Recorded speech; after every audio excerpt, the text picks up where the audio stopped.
We're going to get into group questions here in a little bit because otherwise I feel like you and I could just go on chatting for quite a bit. But like right before we do though, so I would love to learn, what are maybe like, 1 to 3 kind of like key takeaways or tips, from the cold start problem that you like to share with us as earlier stage, Yeah, probably marketplace founders.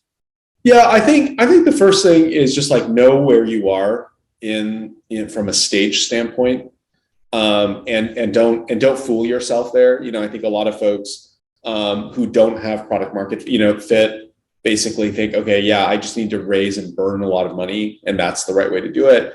When in fact Uber started out very very early on extremely lean and only started to spend enormous amounts of money once they were kind of accelerating and going from there. So I think understanding where you are is important. Are you at the cold start problem, or are you at the tipping point stage, or are you working on saturation? Like, what are you working on? And that you have different strategies for different phases. I think that's one of the most important points that I make. The second thing I would say is there is a long playbook of different things that you can do. And so some people, they should build, they should do a come for the tools, stay for the network, kind of strategy as coined by my colleague Chris Dixon, or others maybe should be subsidizing all that growth.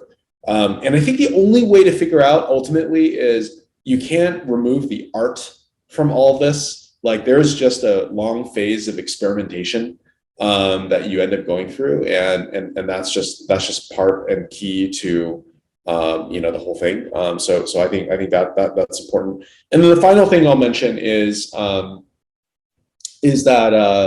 I think a lot of times what we're seeing in the market is that there's a lack of understanding around kind of the metrics guidelines and targets that you need to hit in order to show that you're an interesting company. And so for us, that's why we're always thinking about and looking at. I reference this in kind of the I think it's like 3/4 of the way through the book, kind of the triple triple double double double framework, because ultimately there is a minimum growth rate that we need to see. And then similarly, we want to see retention rates, at least on one side of the network, of over 50% annually. And there's a good reason for that also based on benchmarks that we see it. So I know as a early, when you're building something really early, it's hard to assess like how good is my product market fit. And so I think looking at some of those metrics and comparing are some of the key ways to do it.